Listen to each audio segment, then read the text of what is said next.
السلام علیکم دوستو، آج کی کہانی میں ہم آپ لوگوں کو خوش آمدید کہتے ہیں۔ ایک وکیل نے ثواب کی نیت سے ایک بیوہ عورت سے شادی کی۔ بیوہ عورت کا 2 سال کا بیٹا بھی تھا۔ شادی سے پہلے بیوہ نے وکیل سے کہا کہ میرا بیٹا میرے ساتھ رہے گا اور میرے ساتھ ساتھ آپ اس کا بھی خیال رکھیں گے۔ وکیل نے کہا کہ تمہیں فکر مند ہونے کی ضرورت نہیں، میں اس کا بہت خیال رکھوں گا اور سگے باپ سے بھی زیادہ محبت دوں گا۔ اور وکیل نے شادی کے بعد یہ ثابت بھی کی کہ اسے سگے باپ سے زیادہ پیار دیا۔ مگر کچھ عرصے بعد وکیل کا اپنا بیٹا پیدا ہوا تو اس نے یتیم بچے کو خود سے دور کرنا شروع کیا۔ جب دونوں بچے کچھ بڑے ہوئے تو وکیل نے اپنے بیٹے کو ایک مہنگے انگلش میڈیم اسکول میں داخل کروا دیا، جبکہ یتیم بچے کو گھر میں ہی ملازم کے طور پر رکھ لیا۔ جب وکیل کی محبت نفرت میں بدل گئی تب یتیم بچے نے وکیل صاحب کی ایک تصویر اپنی جیب میں ڈالی اور گھر سے روتا ہوا چلا گیا۔ وہ دن میں کئی بار اس تصویر کو بوسہ لیتا کیونکہ پیدائش سے پہلے ہی اس کے والد کا انتقال ہو چکا تھا۔ وہ وکیل کو ہی اپنا حقیقی سگا باپ سمجھتا تھا اور اس سے بے حد محبت کرتا تھا۔ 15 سال بعد جب ایک دن وکیل صاحب نے اپنی بیوی سے کہا کہ میں پیشے کے لحاظ سے ایک وکیل تھا اور کامیاب وکیل جو کئی کیس جیتا لیکن کوئی ہارا نہیں تھا۔ میں نے ہمیشہ سچائی کا ساتھ دیا۔ میرا مقصد پیسہ کمانا ہرگز نہیں تھا، بلکہ میں تو اپنے باپ کی نصیحت پر عمل کر رہا تھا۔ آخری وقت میں میرے باپ نے مجھے نصیحت کی تھی کہ بیٹا اگر زندگی میں کامیاب ہونا چاہتے ہو تو مظلوموں کا ساتھ کبھی نہ چھوڑنا اور ظالم کو کبھی معاف نہ کرنا۔ اگر تمہیں اس بات کا علم ہو جائے کہ فلاں بندہ مظلوم ہے، اس پر زیادتی کی گئی ہے، اور سب کچھ جاننے کے باوجود اگر تم نے اس کا ساتھ نہ دیا تو تمہارے وکیل بننے کا کوئی فائدہ نہیں۔ ابا جان کی اس نصیحت کو میں نے پلے باندھ لیا اور اپنے ساتھ اپنے آپ سے وعدہ کیا کہ ہمیشہ مظلوم کا ہی ساتھ دوں گا۔ میں پچھلے 7 سال سے وکالت کے شعبے سے وابستہ تھا اور 7 سالوں میں نے کبھی بھی جھوٹ کا ساتھ نہ دیا۔ حالانکہ مجھے بڑی بڑی فیسوں کی پیشکش ہوئی تھی، لیکن پیسہ کمانا میری زندگی کا مقصد بالکل نہیں تھا۔ جن کیسز میں مجھے کامیابی حاصل ہوئی ان کو میں کسی صورت فراموش نہیں کر پایا، لیکن 2 کیس ایسے تھے جو مجھے مرتے وقت تک یاد رہیں گے۔ ایک اس نوجوان کا مقدمہ جن پر قتل کا الزام تھا۔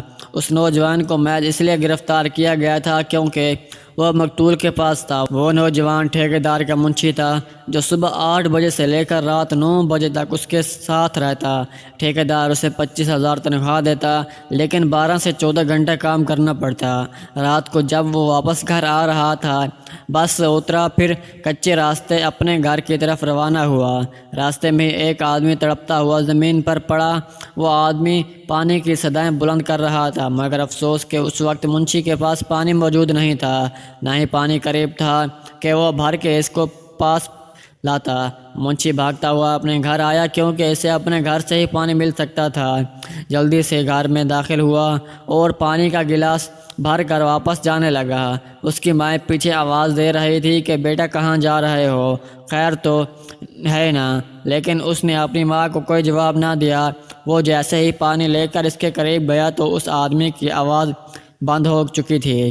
اس کی آنکھیں کھلی تھی۔ اس نے اپنے موبائل کی لائٹ جلائی تو پتہ چلا کہ اس کے سینے میں کسی نے خنجر گھونپ دیا تھا۔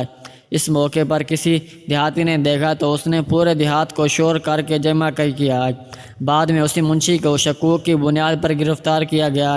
سارے گاؤں والے اس کے خلاف گواہی دینے کے لیے تیار ہو چکے تھے کیونکہ انہوں نے موقع پر منشی کو وہاں دیکھا تھا۔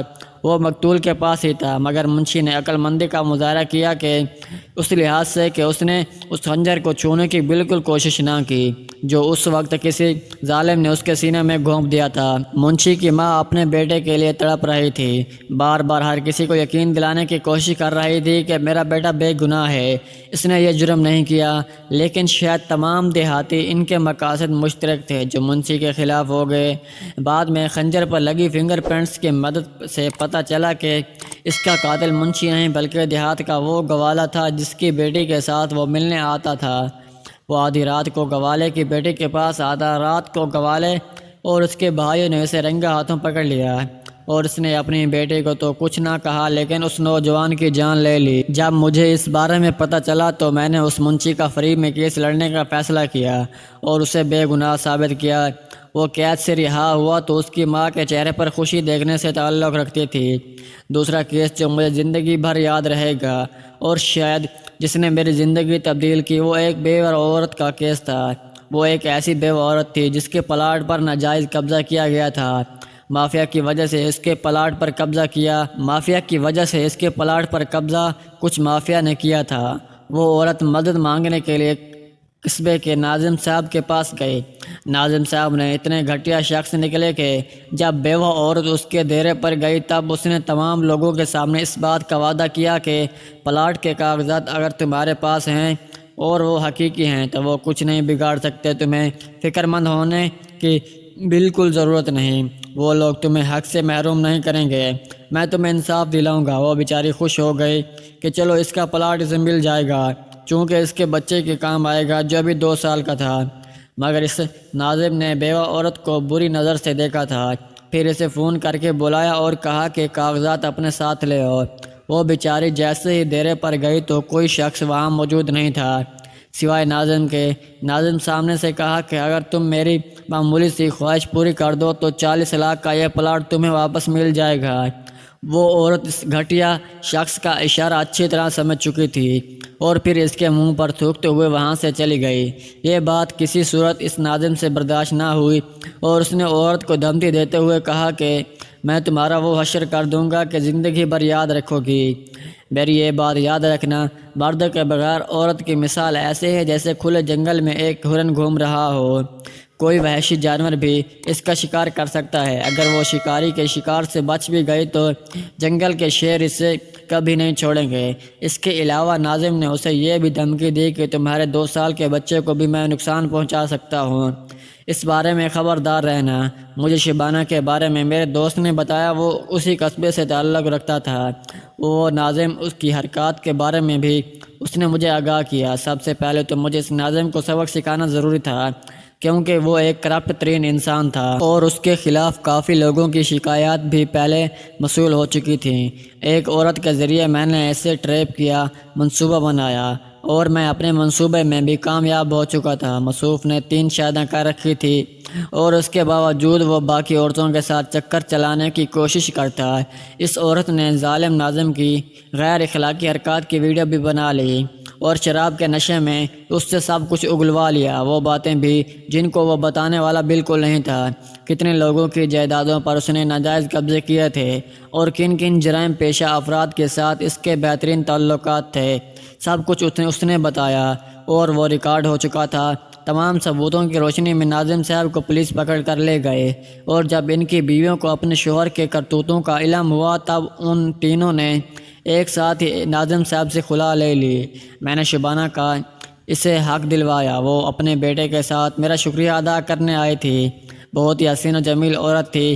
زندگی میں نے کبھی کسی عورت نے مجھے اس قدر متاثر نہیں کیا تھا جتنا شبانہ نے مجھے متاثر کیا تھا۔ مجھے پتہ چلا کہ وہ گھر میں اکیلی رہتی ہے، ٹیوشن پڑھا کر گھر کے اخراجات پورا کرتی ہے اور اس کا ایک بیٹا بھی ہے جس کا نام اذان تھا۔ میں نے شبانہ کو اپنانے کا فیصلہ کیا۔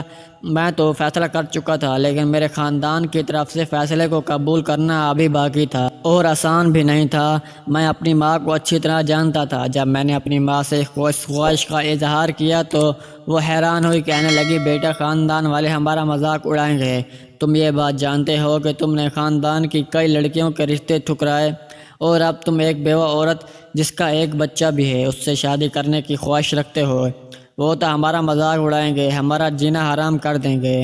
میں نے اپنی ماں سے کہا کہ ماں مجھے کسی کی کوئی پرواہ نہیں، میں آپ کی اجازت لینا چاہتا ہوں، اگر آپ راضی ہیں تو مجھے کسی کی کوئی پرواہ نہیں۔ وہ ایک بے سہارا عورت ہے اور اسے سہارے کی ضرورت ہے، میں اسے سہارا دینا چاہتا ہوں۔ بیوہ عورت سے شادی کرنا سنت نبوی ہے اور مجھے اس سنت پر عمل کرنے دیجیے۔ ماں نے مجھے اس بات کی اجازت دے دی۔ اب صرف شبانہ کی رضامندی باقی تھی۔ پہلے پہل تو مجھے شبانہ کو رشتے کے متعلق پیغام بھیجا تو اس نے کسی قسم کا کوئی جواب نہ دیا۔ میں اس جواب کا بے چینی سے انتظار کر رہا تھا لیکن مجھے کوئی جواب موصول نہ ہوا۔ جس سکول میں وہ پڑھایا کرتی تھی میں اس کے سامنے کھڑا ہو گیا۔ وہ جیسے ہی سکول سے باہر نکلی تو میں نے اکیلے میں اس سے بات کرنے کی کوشش کی، جس پر شبانہ نے مجھ سے کہا کہ بات کرنے کے لیے یہ جگہ موزوں بالکل نہیں۔ میں نے اسے ایک پارک میں بلایا۔ دوسرے دن شام کو وہ پارک میں مجھ سے ملنے آئے، اس کے ساتھ اس کا بچہ اذان بھی تھا۔ میں نے شبانہ سے کہا کہ میں آپ کو اپنانا چاہتا ہوں، مجھے آپ پسند ہو۔ میں نے آپ کے نام ایک پیغام بھی بھجوایا تھا مگر آپ نے کسی قسم کا جواب نہ دیا۔ جبکہ میں انتظار کرتا رہا، اس پر شبانہ نے مجھے جواب دیا کہ وکیل صاحب، اگر آپ اس نیت سے شادی کر رہے ہیں کہ میرے حسن سے آپ متاثر ہیں تو میں شادی کے لیے رضامند نہیں۔ ہاں، البتہ اگر آپ اس نیت سے شادی کرنا چاہتے ہیں کہ میں ایک یتیم بچے کی ماں ہوں، ایک بیوہ عورت ہوں، ایک ایسی عورت ہوں جس کو سہارے کی ضرورت ہے، کسی مخلص مرد کے سہارے کی، اور یہ بچہ جو بچپن سے ہی اپنے باپ سے ناواقف ہے، اس کو بھی ایک والد کا پیار کی ضرورت ہے، تب میں اس رشتے کے لیے بالکل رضامند ہوں۔ شبانہ کی یہ بات سن کر میں کافی متاثر ہوا۔ میں نے کہا اگر سچ پوچھیں تو میں آپ کے حسن سے متاثر ہوا تھا، لیکن اس میں بات کا وعدہ کرتا ہوں کہ دوستو کہانی ابھی جاری ہے۔ کہانی کا اگلا حصہ دیکھنے کے لیے ہمارے چینل کو سبسکرائب کریں۔ ملتے ہیں اگلی ویڈیو میں، تب تک کے لیے اللہ حافظ۔